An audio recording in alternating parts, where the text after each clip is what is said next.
Welcome back to another very special Interview Wednesday. I am the officiant, Kent, and joining me at this time is a very, very strong friend of Turnbuckle Trash Talk, the captain, Aaron Nova. You've actually been kind of on and off with the show since it's first started. Yes, the first episode, and I'm actually regretting not wearing my Turnbuckle Trash Talk t-shirt today. I wore it yesterday at Real Pro. But thanks for having me back. He finally answered all my emails and messages. I actually waited outside his front door, and I was like, can I please come back on the show, Ken?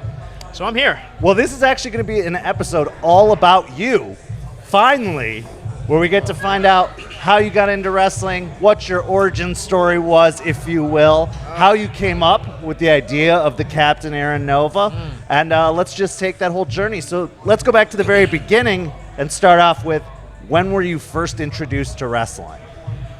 Well, it all started when I was 8 years old, and my mom used to make me eat dog food. And no, I'm just kidding.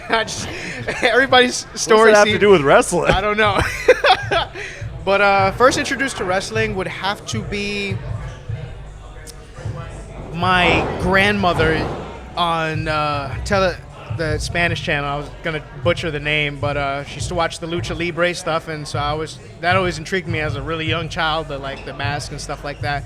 But growing up really was through the Attitude Era days. My brother, his birthday was always around WrestleMania, so he used to have these big WrestleMania parties, and my dad loved Stone Cold. So being introduced, it would have to been, the Lucha Libre stuff, and then Stone Cold through my dad and brother and stuff like that. So were there specific wrestlers that you found yourself connecting with? Like, what really drew you in? I mean, being introduced to it's one thing, but you've got to find that thing about it that really calls to you and appeals to you. What was it for you? Growing up as a kid and going on to a teenager, you watch it religiously, and then very few really come back to it. I watched it religiously through the Attitude, Ruthless Aggression era, but what really drew me to it to the point where it's just like, I love this with all my heart and soul, would be, believe it or not, TNA Impact, man. They used to have the Wednesday shows on pay-per-view every week, and the first guy that really, really hooked me and made me, love wrestling so much was Amazing Red. Amazing Red was, my guy, He actually just announced his retirement this year. Really? Yeah. I see he was in the Super J Cup. He said he's retiring this year. Oh man, that breaks my heart. But Amazing Red, if he's watching, I'm pretty sure he's watching. Who's not watching? Turnbuckle Trash Talk here every Wednesday night. The finest interviews with. You're the officiant. You're the officiant, Kent. Call it right down the middle. Gentleman and a scholar. But if I must say, Amazing Red. Rey Mysterio was always the guy, who made me okay, I believe I can do this. But Amazing Red, Low Key, AJ Styles, Jerry Lynn, that was I guess the introduction of the era of wrestling we have now, that style of wrestling, they really introduced it. So watching that, I became hooked and watched every wrestling I can find. Well, even going back further than that, when ECW was introducing Rey Mysterio and Juventud Guerrera and stuff like that. So it was almost like a resurgence of that. Yes. Because that period had kind of died off briefly with the closing of WCW. Yeah. The cruiserweights kind of fell back again.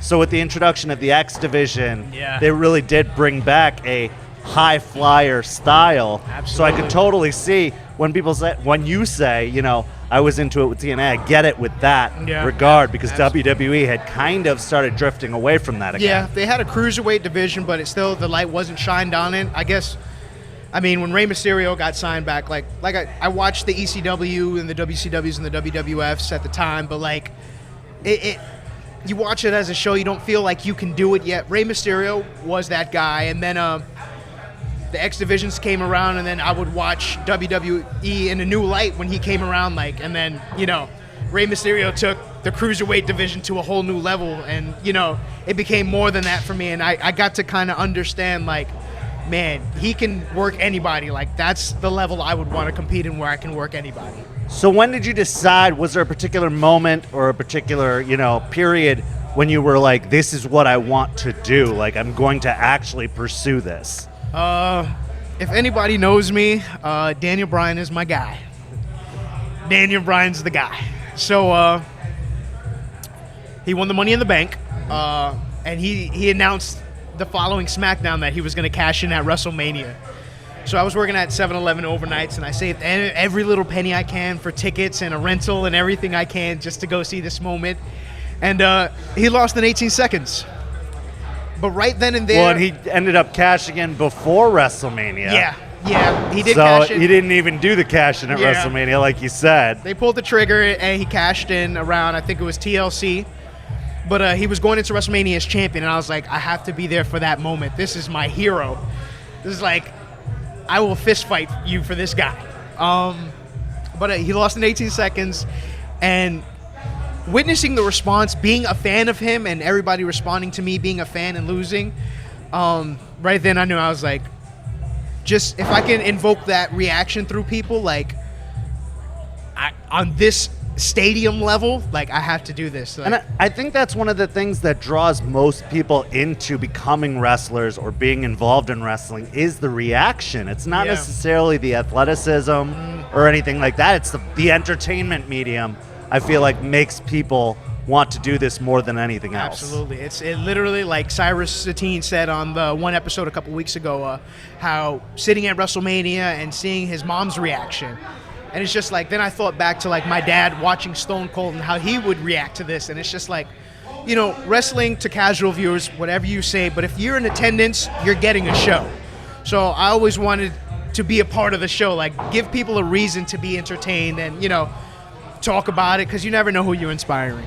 Well, when I was growing up too, I grew up, you know, almost in the rock and roll wrestling era, and like Hogan and Warrior. Yeah, great era. And so they were superheroes. Yeah.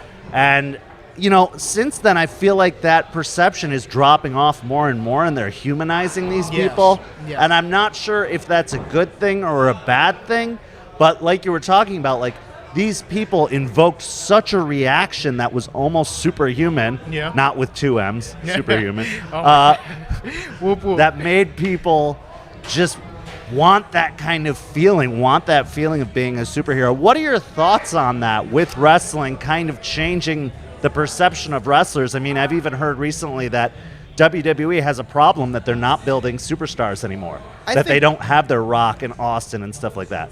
I believe with that era being introduced, and then now you have a lot of guys like, okay, what can I pull off next? I did one flip, let me do two flips, what can I pull off next? And, you know, though a lot of people in power would, you know, try to say, oh, well, we want this old school stuff. This is the kind of content that they're paying for. So this is what you're presenting. You're presenting this product continuously.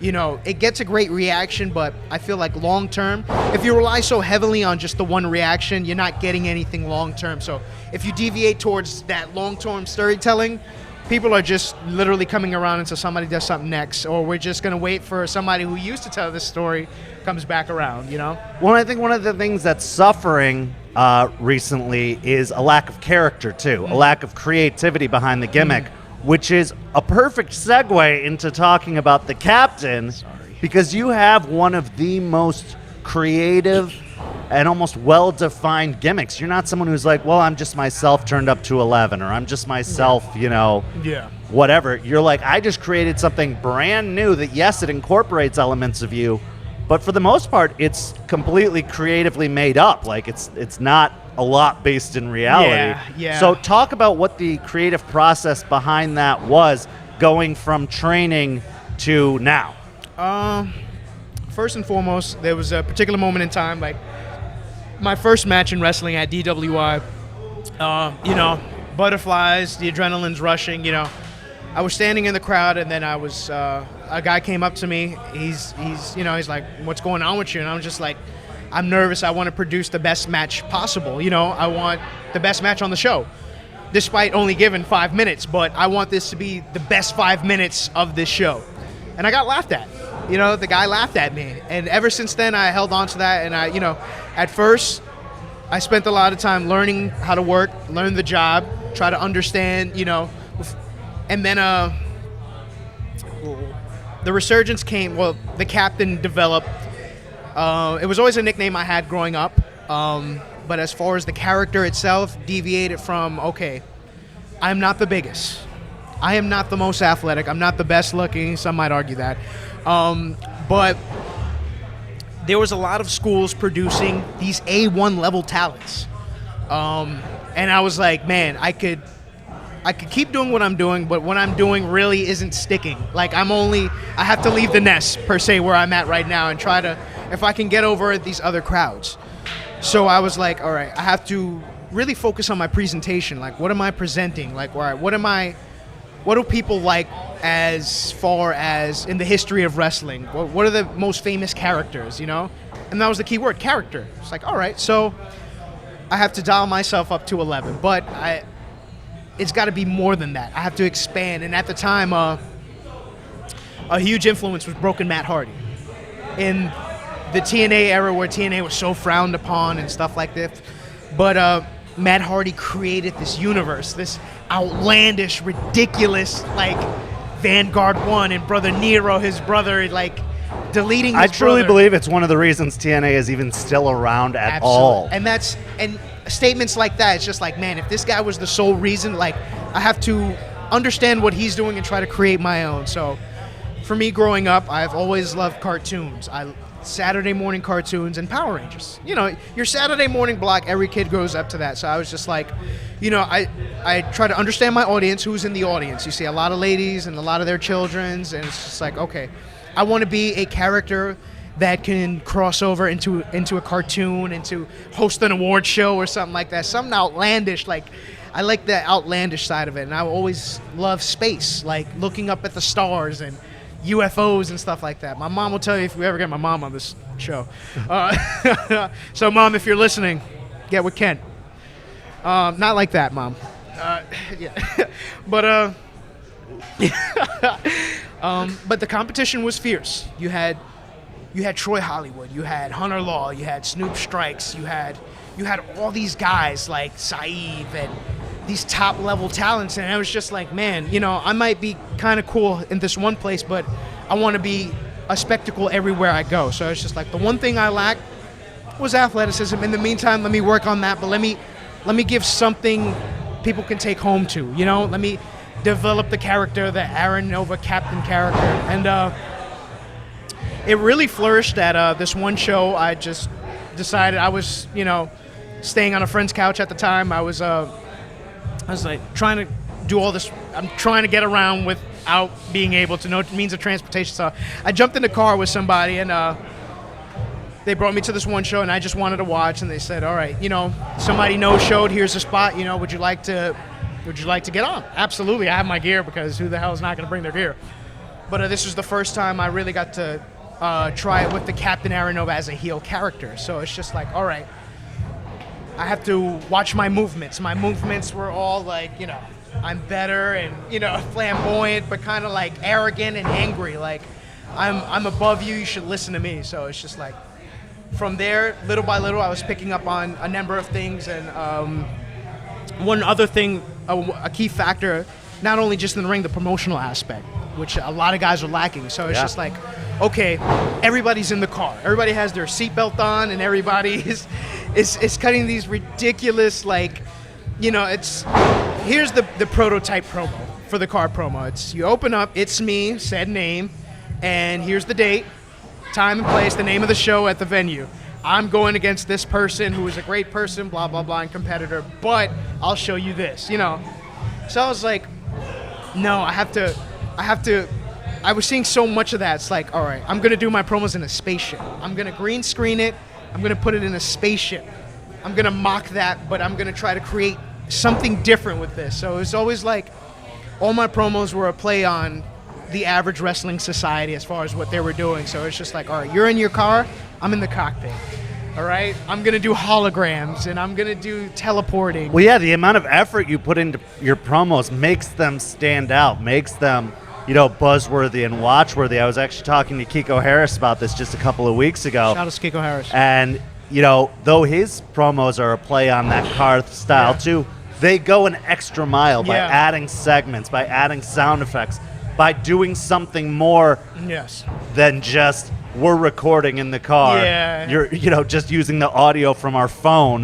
You know, like they take it a step further. So anyway, continue. So yeah, so I was just like, now the more stuff like that was like, all right, how creative and how outlandish can I go with? And then anytime they would put me in a feud, like for example, PSG.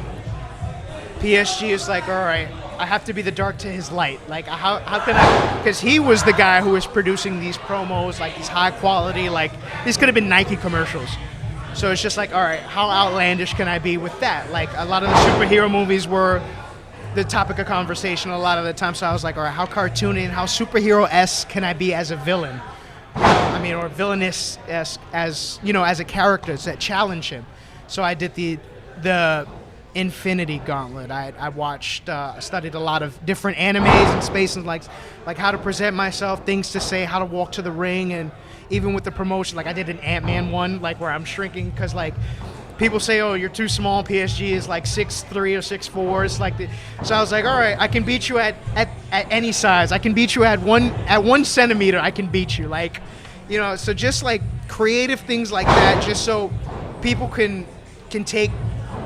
This is what I'm feeling, but let me show you what I'm feeling through the style of wrestling and comedy and action. Like, well, and it's so surprising to me to not see more wrestlers tapping into that right now, because that is the hot thing. The MCU, Marvel movies, they're the hot thing right now. So I would expect to see a lot more superhero-esque or super villain-esque inspired gimmicks, yes. But that just seems to not be the case, and that's why a character like yours stands out so strongly. It's tough. It's an uphill battle, but a lot of guys who are blessed with the athleticism and the look just really solely rely on that. Like, you're appealing to a 10-minute portion of the show, but not really long term. Like, what you gotta, I try to make people want to come see me, whether it's the way I fall in the ring and the way I yell and the way I look in the entrance, and being one big contradiction.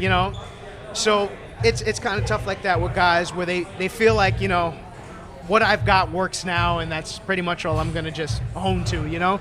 So I try not to hold anybody to it, but if anybody works with me, I try to inspire them and try to bring out their personality more. So it's just like, after this, you have something to work with now. Now you introduce something about yourself to people that you can use now on these shows, and in hindsight, develop a character. Well, and that's one of the admirable qualities about you, because we've been on many car trips together, we've shared many locker rooms together, and you're not only talking about how am I going to get over, how am I going to get what I'm doing over.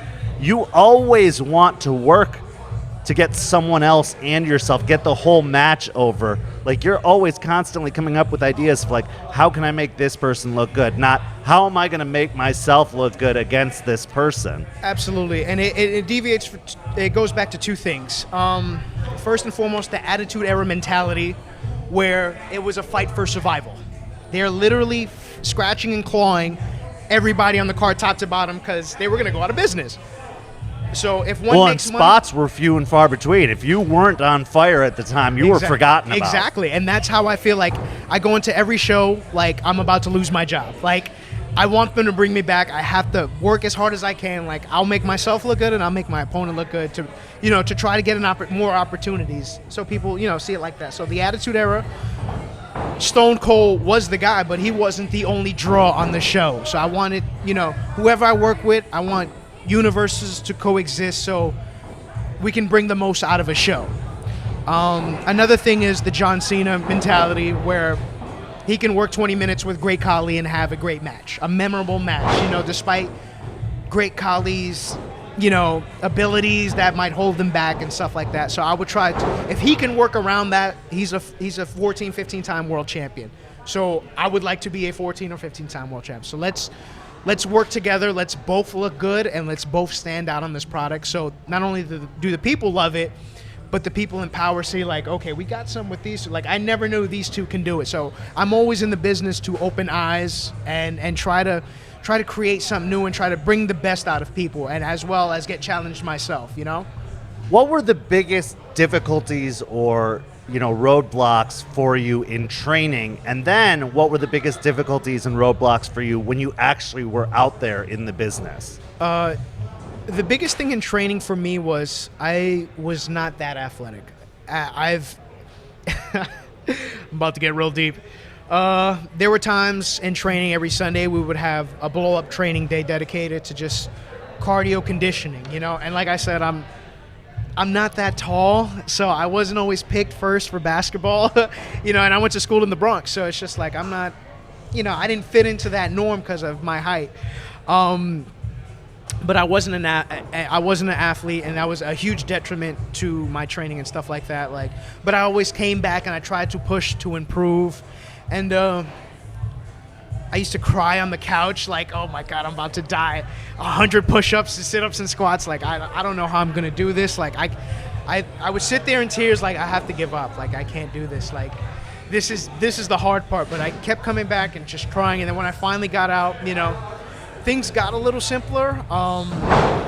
So I would say to anybody listening, stay in touch with your conditioning. Stay training as little as burpees, push-ups, sit-ups, and squats, because that's literally the most important thing in wrestling is cardio. Yeah, I'm surprised by how many people, as soon as they've finished training and they've been on a show, 2 shows, 5 shows, they're just like, well, I'm done. Yeah. Like I can just show up to shows cold, and just be as good as I did in my first show or my second show or whatever. I was one of them. I will not lie. I was that guy at first who felt, I already paid my money. I did my training. I'm a wrestler now. I've officially had a match, but there was more to it because my second match after training, there was a 3-month gap from training, and I wrestled James Morrison in Pensacola, and 3 minutes in the match, and I'm sucking wind. My lungs are about to drop. They were like raisins, all right? And to his professionalism, he carried me through another 5 minutes, thank God. And then after that, I kind of just like, all right, I have to be at least bearable, and then eventually I'll get good. And then, starting to watch the main event talent on the scene, I started focusing more on like, all right, I'm not that good of an athlete. How can I work with my characters to stretch this match out longer as well as keeping my breath? So, it's on and off periods outside of wrestling. It's a tough mindset to get into when you're not an athlete and you're not like, you didn't grow up playing sports. Right. So it's tough for a guy like me. So it's just like, I'm continuously having a revelation, and it's just like, but now I'm getting back into it. I'm training under Tony Donati. He's been helping me out. I've gotten with Sumit Omkar, as they know, as my nutritionist, and I'm pushing to be the best I can be, so next time around, I'm prepared for any spot on the show. So what were the biggest difficulties once you finally got onto the scene? I mean, you talk about conditioning, and I think that's just an overall in-training and out-of-training thing you got to keep in mind. But on the scene itself, what was the hardest part for you? Whether it was finding bookings, getting booked, getting in contact with people, making relationships, how? The hardest part was I knew I could work. It was just getting myself out there. I'm not like I said earlier, I'm not the best looking, and I'm not the tallest, so it's kind of tough for a guy like me. So I had to continuously find alternatives. Even as the Captain Aranova, anybody seen me outside of Tampa last year, I was literally there breaking up, setting down, breaking up, but you know what I mean. Setting up and breaking down. That's exactly what I meant. I got kicked in the head a lot. But I was out there trying to get a spot, trying to earn an opportunity, and then any little chance I get, I would have to sell my butt off to try to showcase myself as well. So a big challenging thing for me was to not only get out there from what I was doing with the promoting and stuff like that, and the style that I wrestled, was to be taken serious as a competitor. Like people see it like, oh, he's just a comedy wrestler, but there's more depth to that. So it's just like I wanted to be more than just comedy. I want to be entertaining, but I want to be considered, a high-level, competitor on the show. I want all the titles. So that was a tough thing for me was, trying to adapt and trying to be versatile enough to where I can work anybody, and, where a promoter would look at me and be like, all right, he's not only a good hand. So, you trademarked the name. There we go. I was a good hand for a long period of time, but now it's trying to be more than just a good hand, but being that fist to break the glass ceiling. So I'm still on that road yet, and I haven't figured it out, but I'm not going to give up until I do. Well, I think you've made some major strides, too, because over the past year or a few months, you've been in 2 pretty dynamic tag teams that I think got over not just because of athleticism, but because of what you brought to the team. It seems like no matter who they pair you with, you can make a team better, and that's in the Meteoric Rise with Fabu Andre, and in the Commissioner's Cabinet, or whatever you guys are calling yourselves, with Samuel C. Yes. Talk to me about tag team wrestling. Was that an easy transition for you? Did you feel comfortable doing that? Do you like it? At first, I was not comfortable. I will not lie, because I felt like my character was so strong that I can compete singles, but the conditioning came into play. So with the tag team, I kind of try to adapt with it. Like it's better for my style of conditioning. After a while, I felt like I was a professional Marty Jannetty, and where it was solely about the other guys. But I knew each team I'm paired with, it's a challenge. So not only can I get over it, but how can we get over individually and as a team? So it's always a learning experience. Like, you never stop learning. So I try to have as much fun with it as possible and try to really connect with the people I work with and see, touch the base on their creative side. I don't want it to be heavily based on me. So it's always, what do you want to do? What do you think? How can my world coexist with your world? Because in today's society, and not only just wrestling, when you see a person or a wrestler, everybody's so quick with an opinion. You should do this. Hey, you do this, you should try this. You should, instead I'd rather take an alternative route and understand the person and try to see what they want to do. Let's test your creativity. Let's see how I can make your ideas work. As I have a pretty solid grip on who I am as a character, but let's see how we can make yours better, and let's see how we can bring this together. So it's always a learning effort in trying to build up a person and build a better wrestler overall for all of us, so we all can make money. So the more crop talent we have, the better the pay. I know everybody stresses about pay, so it's just like I always say, what are you offering? What are these people paying for? So I try to raise that level up, whoever I'm working with, whether it be a tag team or whether it be an individual opponent. But as far as tag team wrestling, I try to bring out their characters as much as possible. So what's the goal for you in the long run? And, you can give the company line if I want to make it to the E, but what's your personal goal in doing this? I talked to Culture. They said, we just want to be able to make our living doing this. They didn't have necessarily the aspirations of being in the WWE. Mm-hmm. What about you? For me, it's one of many goals. Of course, the E, I want to be on a national as well as an international level of competition, but my main goal is to develop such a strong character where it crosses over into pop media. Like, I would like to be known as Aaron Nova the wrestler in this cartoon, special guest on this TV show, but I want it to be as a wrestler. I want everybody to be as comfortable talking about wrestling as I am talking about wrestling. So I want to bring wrestling back into pop media like it used to be with The Rock and Wrestling or Stone Cold on Dilbert, Celebrity Deathmatch, John Cena on Mad TV, but I would like more of that in wrestling. So I would, with my character, I'm strictly PG. No profanity. I'm for the kids. I'm for the family shows. But that's because I would like for wrestling to be invited into pop culture, into all these things. So if I can have my character featured in something like that, then that's a major goal I would like to scratch off. So I'm going to ask you the two questions I ask everybody on almost every interview. Number one, if you could give advice to someone who was interested in getting into the business, what would you tell them? First and foremost, stay true to your training.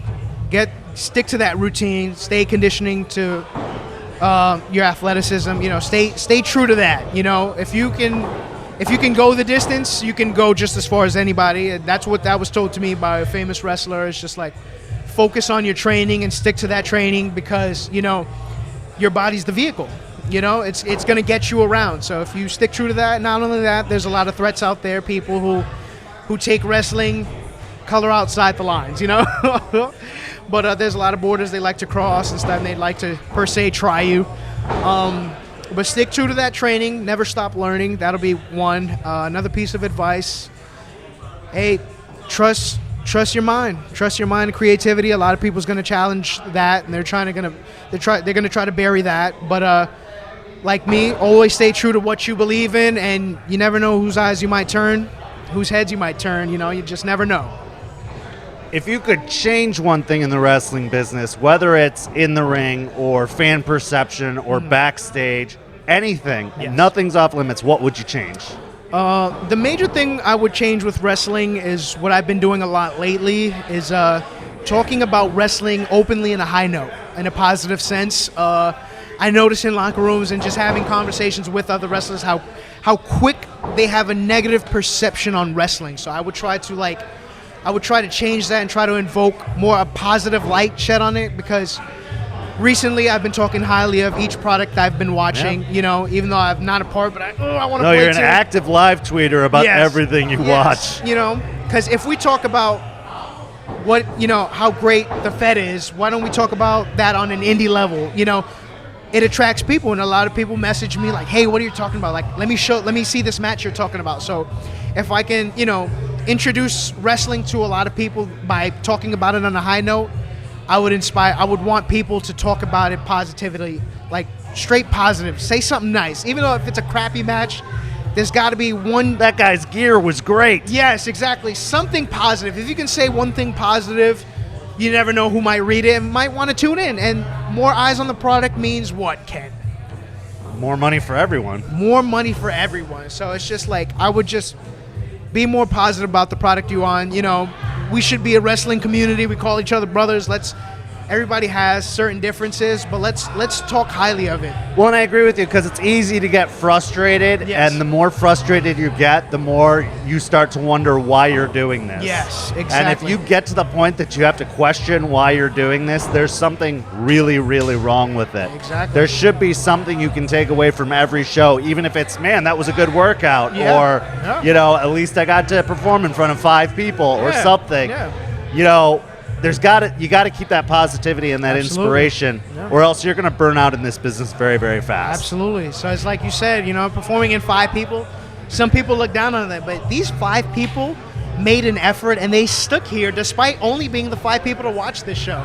So just be more appreciative of wrestling, because like Hunter Law said, another drawback on this show, you know, you just got to be here to enjoy wrestling. So I took that as inspiration. I wasn't going to say nothing, I told you last night, but it needs to be said. Enjoy wrestling, man. If you can just talk highly of wrestling on a positive note, you never know what people you attract, man. So now I want you to give you an opportunity to put yourself over your social media. Anything you want to promote or plug, go crazy. You can find me at Twitter, Instagram, at Aaron Nova. You can find me on Facebook, where the majority of my content is Aaron Nova Pro, facebook.com/Aaron Nova Pro. If I can plug anything, it's definitely Turnbuckle Trash Talk. Fully gimmicked Rogue Helicopter, look it up. A lot of tight stuff what they're doing. Another major thing I want to plug is Leo Knox. Out of Fort Myers, Florida, in Real Pro Wrestling. He is an absolute stud, and his entrance last night was phenomenal at the 4-year anniversary. So really watch him and seeing what a lot of stuff he's doing. If I can plug everybody else, man, we'd be here all day. But literally, watch local wrestling, ACW, every Wednesday. Pull up to the show, watch it on YouTube. Pro Wrestling 2.0, Genesis TV tapings, Pride of Wrestling. Look at all the wrestling out there, man. There's a lot of good stuff. There's a lot of great guys working. So if I can promote everybody, I just want to throw Leo Knox out, because he really impressed me in winning the Top Crown champion. So check him out. He's only been wrestling like less than a year, and he's already doing incredible things. Star. I agree with and that. it inspires me, like, all right, now the captain, that's why I'm here tonight at ACW, because the captain wants in. Because you're going to allow competition like that. Like, it's great, but I want my name up on that list too. So, well, Captain, thank you so much for joining me. Absolutely. Subscribe. That's an order. We will see you guys on another Interview Wednesday here on Turnbuckle Trash Talk.